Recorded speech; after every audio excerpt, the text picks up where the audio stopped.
கிறிஸ்துவுக்குள் பிரியமான சகோதர சகோதரிகளே, இயேசு கிறிஸ்துவின் இனிதான நாமத்தில் நான் உங்களை வாழ்த்தி வரவேற்கிறேன்.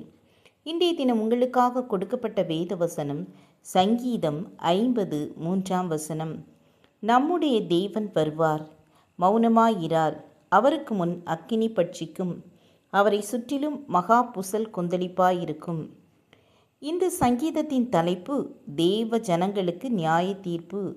இன்று அநேக நேரங்களில் நாம் உபத்திரப்படும்போது ஆண்டவர் ஏன் மௌனமாயிருக்கிறார் என எண்ணுகின்றோம்.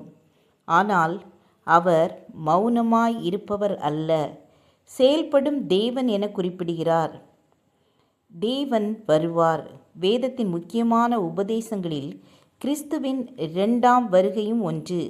இரண்டாம் வருகை நடப்பதற்கான வேதத்தில் கூறப்பட்டுள்ள பல அடையாளங்கள் இக்காலத்தில் நிறைவேறிவிட்டன.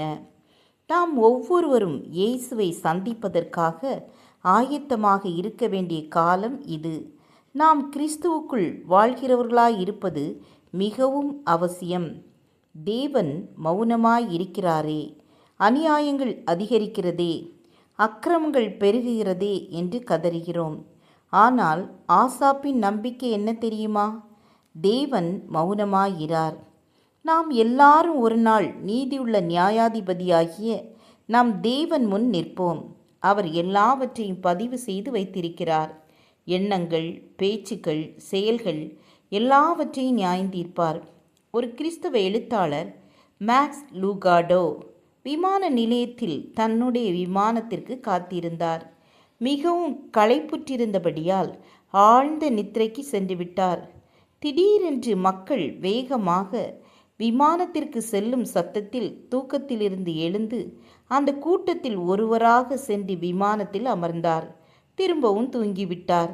விமானம் சென்றடைய வேண்டிய இடம் வந்தவுடன் அறிவிப்பு கொடுக்கப்பட்டது. மேக்ஸ் எழுந்து கொண்டார். நாம் ஹூஸ்டன் நகர் வந்தடைந்து விட்டோம் என்ற அறிவிப்பு அவருக்கு அதிர்ச்சியை தந்தது. ஏனெனில் அவர் செல்ல வேண்டிய இடம் டென்வர். உலக மக்களை பின்பற்றி சென்றால் தவறான இடத்தில் இறங்க நேரிடலாம். வாயின் வார்த்தை உன்னை யாரென்று சொன்னாலும் வாழ்கின்ற விதம்தான் உன்னை யாரென்று நிரூபிக்கும் என்று கூறுகிறார் சாம்சன் பால். ஜெபம் செய்வோம். சர்வ வல்லமையுள்ள தேவனே, சீக்கிரமாய் வரப்போகிற வருகைக்கு நாங்கள் ஆயத்தப்படவும் மற்றவர்களை ஆயத்தப்படுத்தவும் எங்களுக்கு உதவி செய்யுங்க. இயேசுவின் நாமத்தில் பிதாவே, ஆமேன் ஆமேன். God bless you.